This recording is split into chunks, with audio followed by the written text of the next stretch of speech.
Bonsoir et bienvenue à ce programme du vendredi soir. Donc il est 19 h.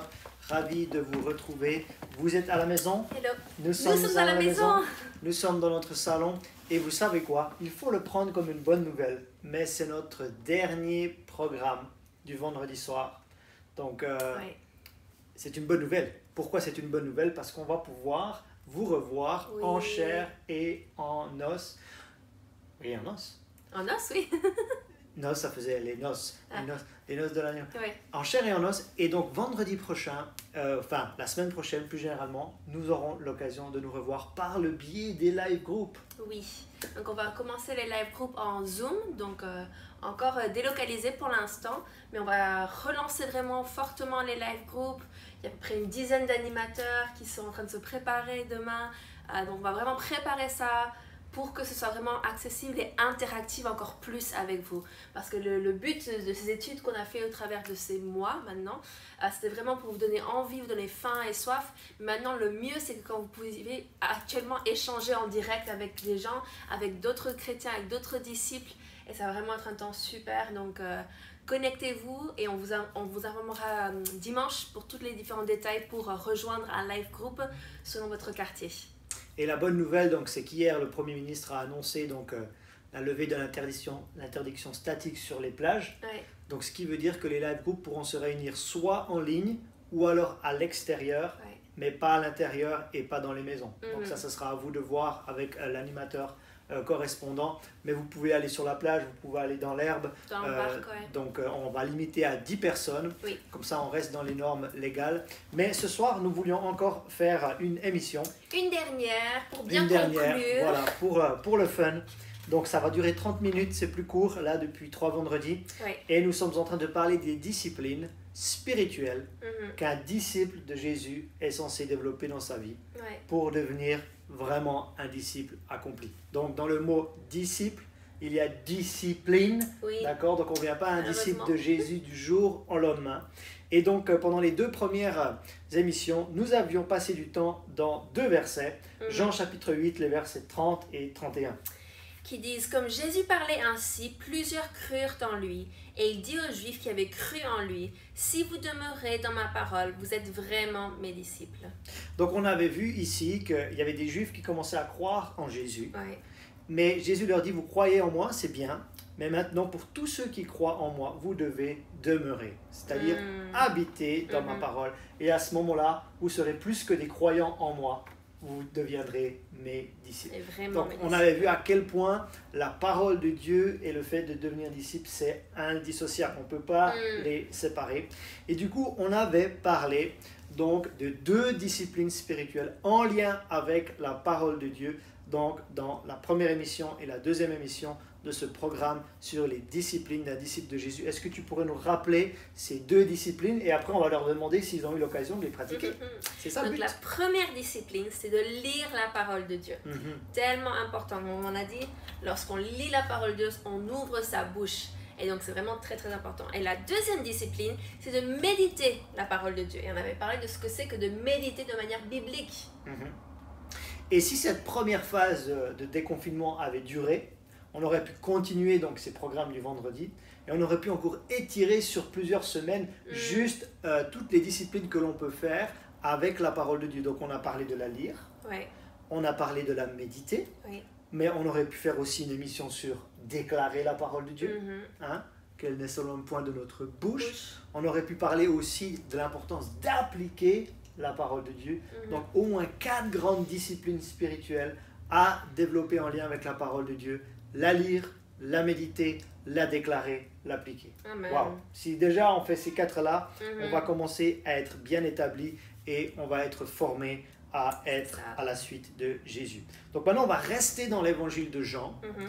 et on va aller voir un autre critère que Jésus lui-même donne. Donc c'est pas quelque chose qu'on a inventé, Non. c'est quelque chose que Jésus lui dit. Ouais. En Jean 8, il dit, vous voulez être mes disciples? Très bien, demeurez dans ma parole. Mhm. Et en Jean chapitre 13 maintenant, on va lire les versets 34 et 35, et on va voir que Jésus donne à nouveau un critère pour être un de ses disciples.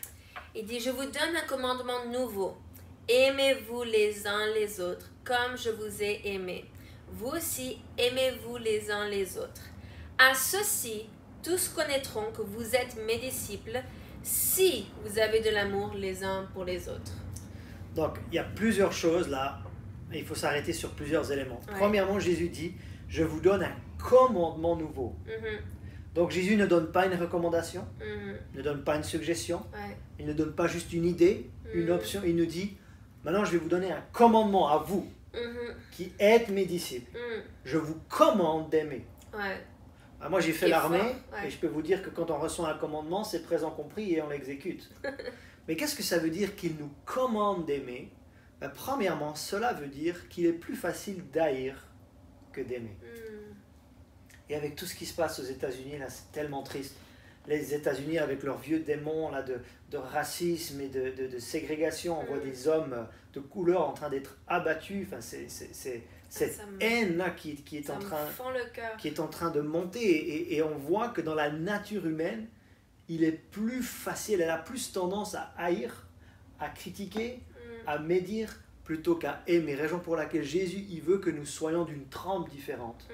Et il nous commande d'aimer. Après, à combien de reprises, là, on a juste lu 2 versets, mais à combien de reprises il nous dit d'aimer? 3. À 3 reprises. En 2 versets, il dit aimez-vous les uns les autres, première fois. Aimez-vous les uns les autres, deuxième fois. Et si vous avez de l'amour les uns pour les autres, troisième fois. Et on avait vu aussi, donc, dans l'Église vivante en temps de crise, je vous avais proposé une étude que j'avais faite sur les uns les autres. Ouais. Dans le Nouveau Testament, il y a très souvent l'expression les uns les autres. La Bible nous dit de nous édifier les uns les autres, de nous exciter aux bonnes œuvres, à la charité, etc. Ouais. Mais là, on a aussi à 3 reprises l'expression les uns les autres. Et quand vous compilez toutes les expressions les uns les autres du Nouveau Testament, celle qui revient le plus, c'est le fait de s'aimer les uns les autres. Vous voulez cette étude? Elle est disponible à l'adresse contact@égliseétincelle.com. Et il nous parle aussi ici de comment aimer. Il ne nous dit pas juste aimer, je vous commande d'aimer, mais il nous dit la façon dont... Et comment est-ce qu'il nous demande de nous aimer? Comme je vous ai aimé.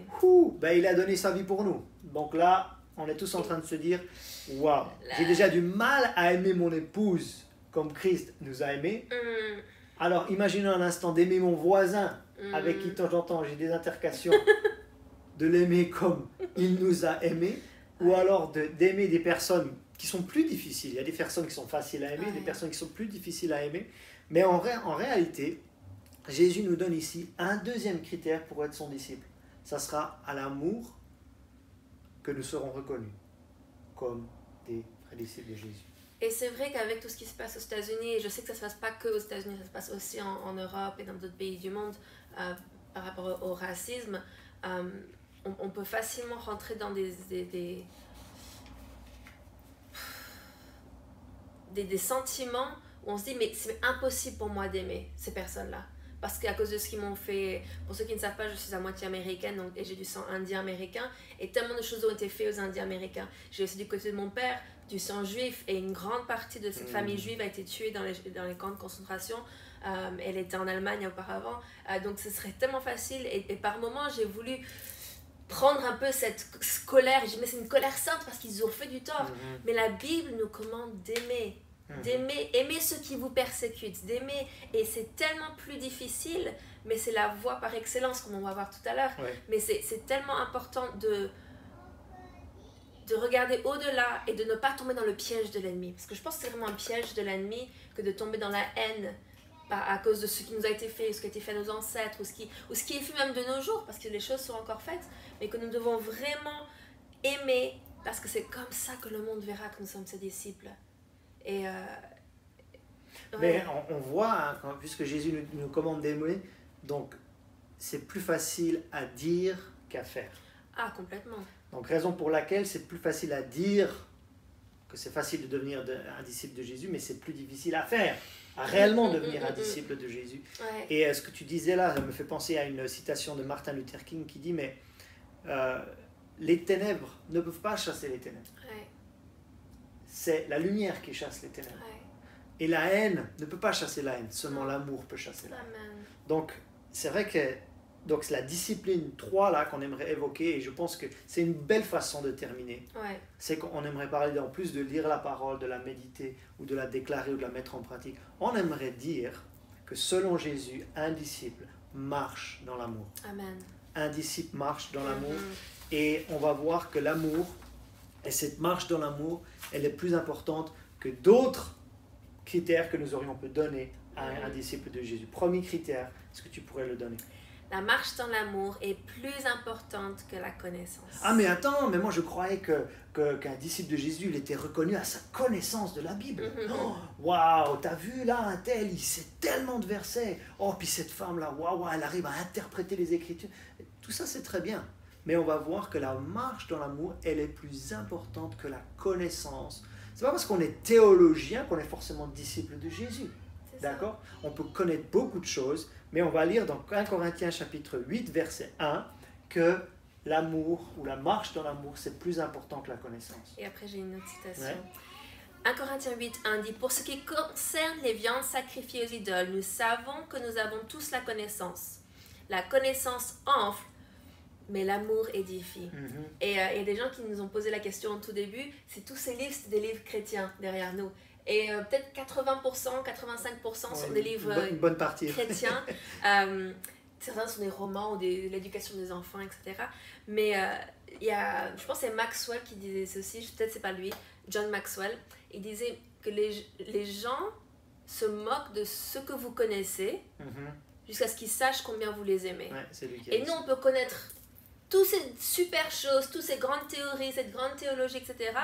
Mais si vous ne ressentez pas l'amour que nous avons pour vous, ça vous est égal tout ce qu'on peut vous apporter spirituellement ou théologiquement. Et c'est la même chose avec les gens dans votre entourage. S'ils ne ressentent pas que vous avez un amour pour eux, alors peu importe ce que vous allez leur dire.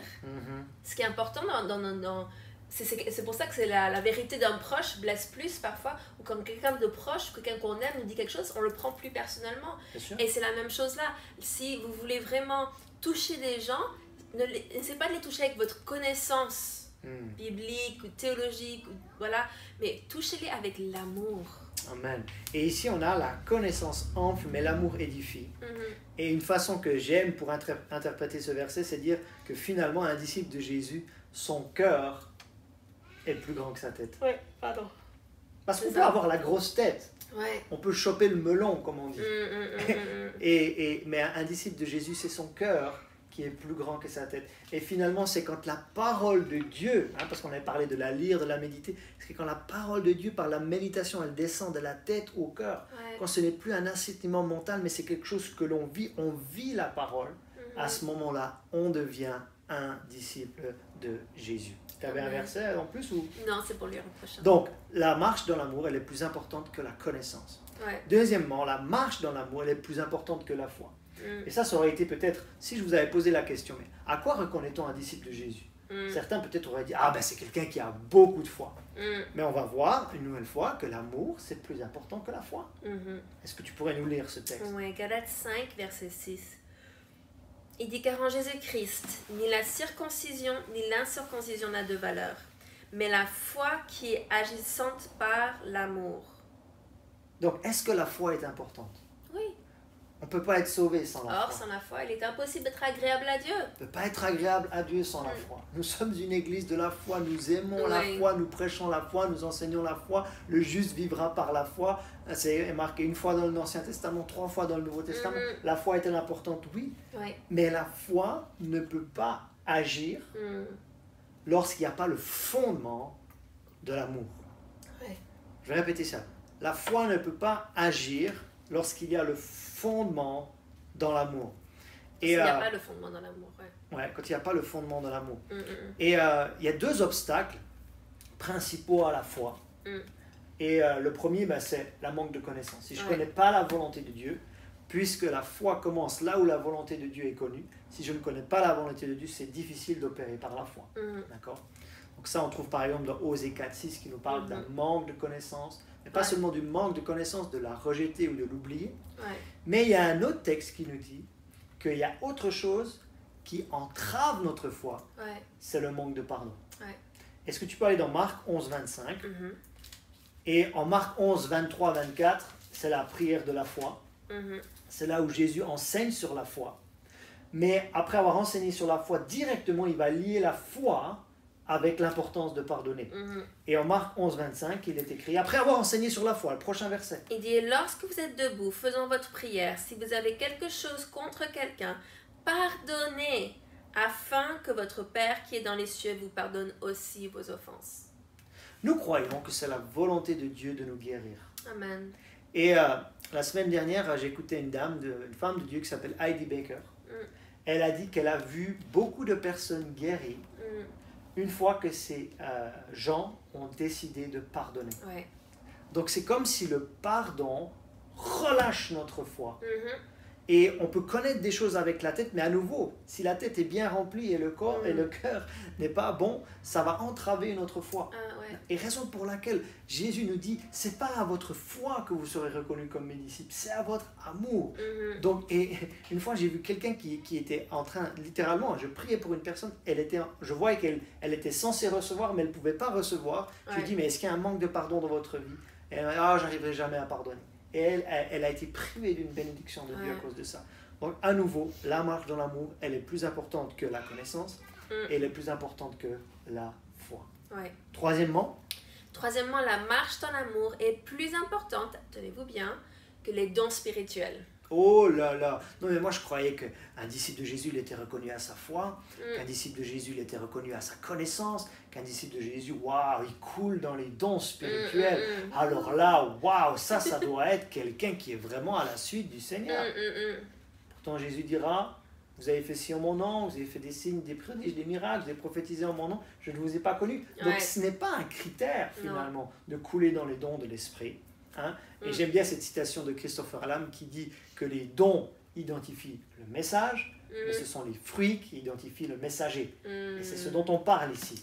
On parle des fruits ou du fruit de l'esprit qui est censé émaner de nous en tant que disciples du Seigneur. Et où c'est qu'on lit ça, que la marche dans l'amour elle est plus importante que les dons spirituels? En 1 Corinthiens 14, verset 1, il dit « Recherchez l'amour ». Aspirez aussi aux dons spirituels, mais surtout à celui de prophétie. Donc aspirer, ça veut dire désirer ardemment. Donc on les désire ardemment les dons spirituels, surtout celui de prophétie. C'est dans ce qu'on est en train de parler de ça sur cette série du dimanche matin, Allumons le prophétique. Mais avant toute chose, il nous dit recherchez l'amour. Et on voit ça aussi de façon plus large, pas seulement en un verset, mais on va voir que la marche dans l'amour, elle est au cœur de la pratique des dons spirituels. Donc on va voir ce qui est dit dans 1 Corinthiens 12, ce qui est dit dans 1 Corinthiens 14, et après on va voir ce qui est écrit dans 1 Corinthiens 13. Donc 1 Corinthiens 12, c'est le chapitre qui parle de quoi dans la parole de Dieu?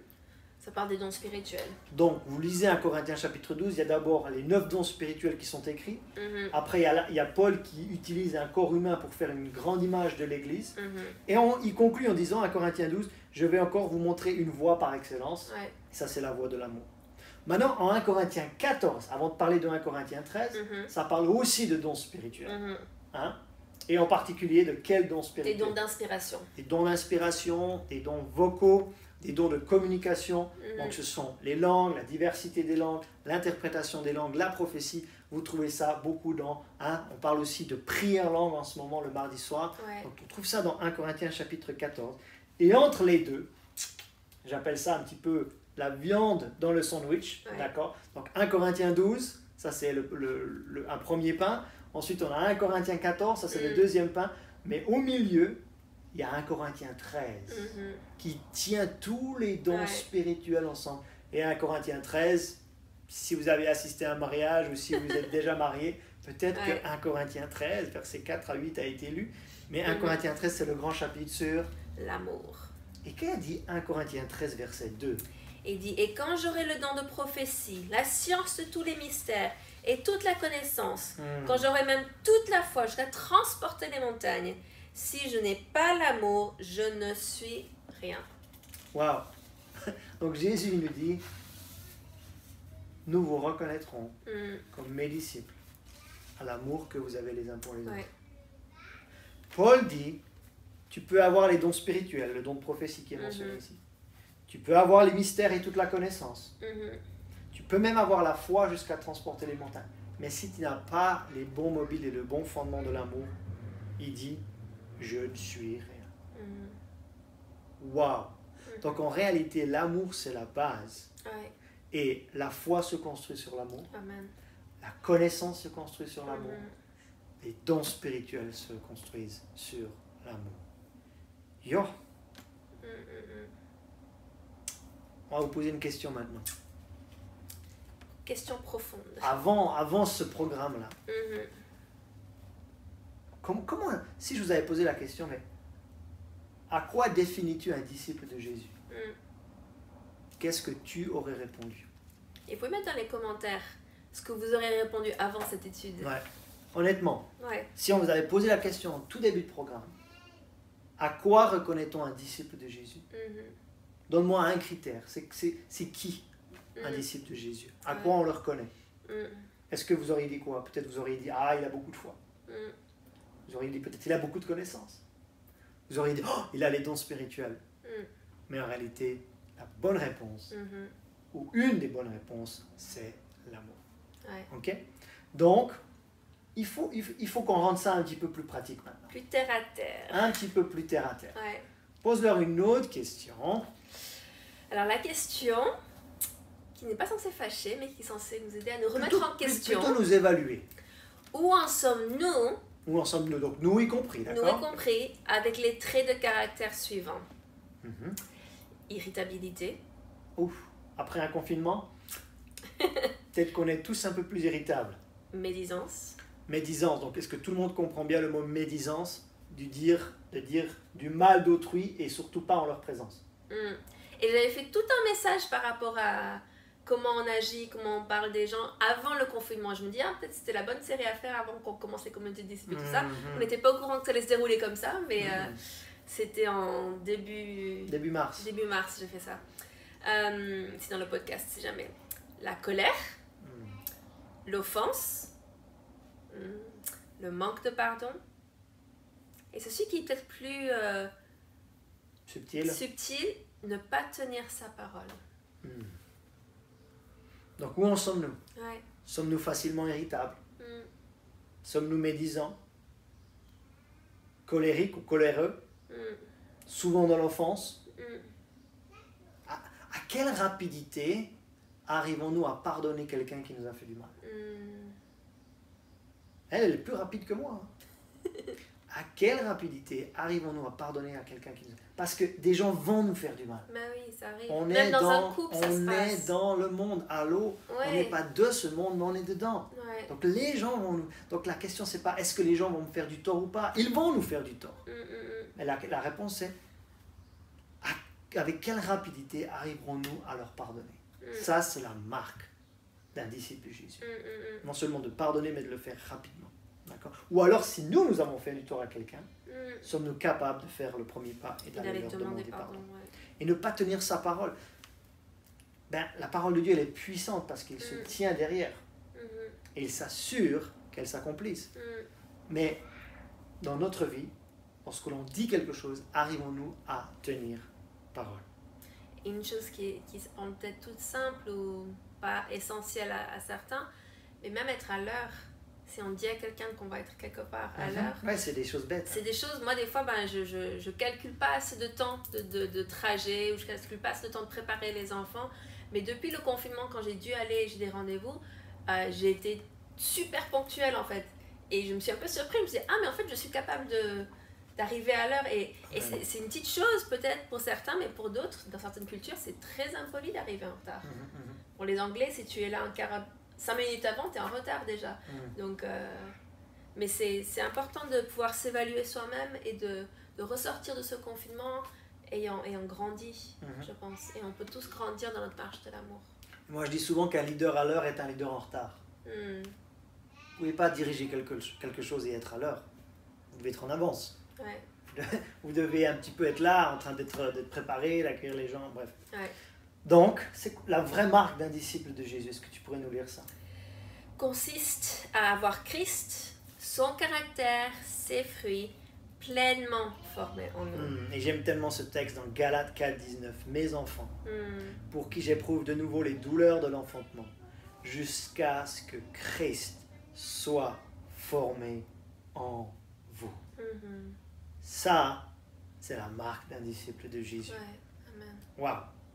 Donc finalement, une fois sauvé, une fois que l'on connaît le Seigneur, c'est quoi notre appel? Hein? Vous aimeriez bien savoir votre appel. Eh bien, on a tous un même appel et on a un appel plus spécifique, propre à chacun. Mais l'appel pour tout le monde, c'est une fois à Christ, on suit Jésus et on devient davantage comme lui. Amen. Et une fois, j'avais animé une réunion de prière et j'avais posé la question. J'avais dit, mais selon les gens, à quoi ressemble l'Église? Puis on avait listé tous les critères que les gens pensent de l'Église. Puis après, elle avait dit, mais et Jésus? À quoi ressemble ou à qui ressemble Jésus? Donc certains avaient dit, ouais, certains disent que l'Église, ce sont des hypocrites, certains disent que l'Église, ils sont dans la médiocrité. Puis après, on avait listé Jésus. Ouais, Jésus, il est dans l'excellence. Ouais, Jésus, il est juste, il est bon. Et après, on avait comparé l'Église et dans Jésus. Son ensemble. Hein. Et Jésus. Ouais. Et on avait vu les décalages. Puis après, on s'est dit, mais que se passerait-il si l'Église, avec un grand E, voilà, était davantage comme Christ? Et on a commencé à prier dans cette direction. Ouais. Que l'Église, que nous qui formons le corps de Christ, on devienne davantage comme Christ. Amen. Qu'est-ce qui se passerait sur la terre? Ben, je vous pose cette question en guise d'inspiration. Mais là, on a mis quelques éléments. Des disciples fidèles et fructueux. Pas seulement fidèles.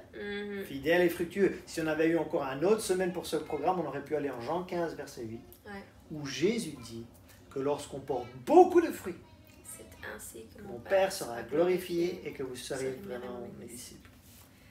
Deuxièmement, des mariages forts. Waouh! Franchement, si on avait... et Dieu, Romains 5,5, il nous a déjà donné sa capacité d'aimer. L'amour de Dieu a été répandu dans nos cœurs par le Saint-Esprit. Et si on commence à marcher davantage dans l'amour, il y aura moins de divorces. Et il y aura plus de mariages sains et en bonne santé. Des familles fortes. Ouais, si les mariages sont forts, les familles deviennent fortes. Souvent, les enfants sont le reflet des parents. D'accord? Donc, en plus de mariages forts, des familles fortes. Et beaucoup de personnes gagnées à Christ. Attends, t'as oublié encore. Ah! Des églises fortes.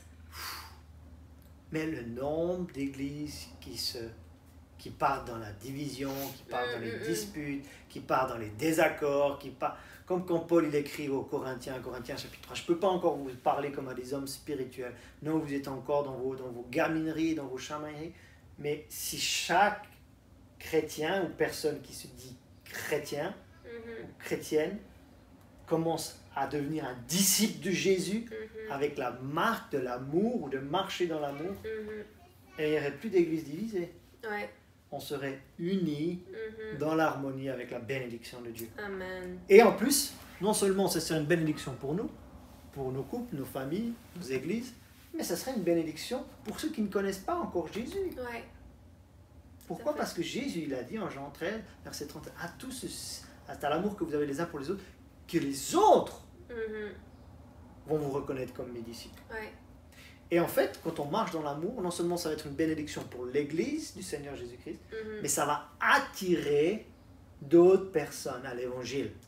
Parce que quand l'Évangile il est vécu, il devient attractif. Amen. Les gens le veulent aussi. Mais si on prétend des choses et on ne le vit pas, là ça devient inattractif. Mais quand l'évangile est vécu, il devient attractif pour ceux qui ne sont pas encore gagnés à Jésus. Et on va finir avec cette prière de Jésus dans Jean 17, versets 20 et 23, où il prie pour l'unité de ses disciples, il prie pour l'unité de son Église, et on va voir que c'est une bénédiction pour le monde, et on va peut-être la prier pour terminer. Il dit, ce n'est pas pour eux seulement que je prie, mais encore pour ceux qui croiront en moi par leur parole, afin que tous soient un, comme toi, Père, tu es en moi, et comme je suis en toi, afin qu'eux aussi soient un en nous, pour que le monde croie que tu m'as envoyé. Ah, quand on sera unis, qu'est-ce qui se passe? Que... Le monde, pas l'Église, le monde croira que tu l'as envoyé. Verset 22. Je leur ai donné la gloire que tu m'as donnée, afin qu'ils soient un comme nous sommes un. Moi en eux et toi en moi, afin qu'ils soient parfaitement un, et que le monde connaisse. Que le monde. Et que qui? Le monde connaisse que tu m'as envoyé et que tu les as aimés comme tu m'as aimé. et que tu les as aimés comme tu m'as... Honnêtement, si vous n'avez pas exercé la méditation de la parole de Dieu, voilà ma recommandation. Jean 17, versets 20 à 23. Ça fait partie de la prière sacerdotale de Jésus, une prière mais extraordinaire, qu'on avait beaucoup détaillée dans la série L'unité dans la diversité. Mais on va prier. Amen. On va prier pour terminer, que nous puissions marcher dans l'amour. Père, nous venons à toi dans le nom de Jésus. Et nous ne voulons pas seulement être reconnus comme des croyants, mais nous voulons être reconnus comme des disciples de Jésus. Alors Père, en plus d'habiter et de demeurer dans la parole de Dieu, nous voulons nous aimer les uns les autres. Amen. Nous voulons nous aimer dans les couples, nous voulons nous aimer dans les familles, et nous décidons. Aimer, c'est une décision, ce n'est pas un sentiment, c'est une décision. Nous décidons de nous aimer dans notre assemblée, nous décidons de nous aimer et d'aimer même les personnes avec qui c'est plus difficile. Merci Seigneur, que cette capacité que tu nous as donnée par le Saint-Esprit, Romains 5:5, que cet amour agapé en nous, maintenant il grandisse, il se développe jusqu'à ce que Christ soit pleinement formé en nous. Et le monde connaîtra que tu as envoyé Jésus pour les sauver également. Et Père, je prie que pendant cette période qui semble si tendue, qu'il y a tellement de tensions et les gens sont à fleur de peau, Père, je prie que ton amour vienne nous inonder et que l'on réalise qu'on n'est pas censé aimer les gens avec notre amour naturel, notre amour charnel, mais qu'on est appelé à aimer les gens, aimer les autres disciples avec l'amour agapé, un amour inconditionnel qui nous vient de toi. Et Père, je prie qu'on puisse plonger et puiser dans cet amour auprès de toi et qu'on puisse s'en remplir tous les jours pour qu'on puisse le déverser plus loin. Père, je prie que les gens ne restent pas accrochés sur des petites choses d'ici et de là, mais Père, qu'ils puissent vraiment se saisir de toi et de ton amour et vraiment être tes disciples. Dans le nom tout-puissant de Jésus. Amen. J'ai ce verset qui me vient. Garde ton cœur plus que toute autre chose. Proverbe chapitre 4. Je pense que c'est à partir des versets 20 jusqu'à 23. Car de lui jaillissent les sources de la vie. Gardons notre cœur. Vous savez, il y a des ennemis qui essayent de venir saisir notre cœur. Il y a des ennemis du cœur, comme on les appelle. La culpabilité, l'offense, le manque de pardon, ces choses-là. Gardons notre cœur de toutes ces choses. Et vous savez quoi? Tout notre être va rester en bonne santé. Amen. Parce qu'on garde notre cœur. Ouais. Et peut-être c'est une clé pour vous. Peut-être vous êtes mal physiquement. Contrôlez l'état de votre cœur. Pas votre cœur physique, mais l'état de votre cœur, votre fort intérieur. Libérez-vous. Libérez-vous. Et vous allez aussi aller mieux physiquement dans le nom de Jésus. Amen. On vous donne rendez-vous dimanche matin à 10h pour fêter la Pentecôte tous ensemble. C'est Pasteur Peter qui prépare la parole donc pour dimanche. Et donc, la semaine prochaine, reprise des live group, plus d'informations dans les jours à suivre. Et ensuite, donc, après le dimanche de Pentecôte, nous terminerons la série sur Allumons le prophétique, savoir comment donner et recevoir des paroles prophétiques pour les autres. Amen. Donc, soyez bénis, passez une excellente soirée. On vous aime, on vous embrasse. Pour la dernière fois depuis chez nous, mais voilà, nous croyons que le meilleur est devant nous, que le meilleur est devant vous, et qu'ensemble nous allons voir de grandes choses pour la gloire de Dieu. Au plaisir de vous revoir. À bientôt. Bye.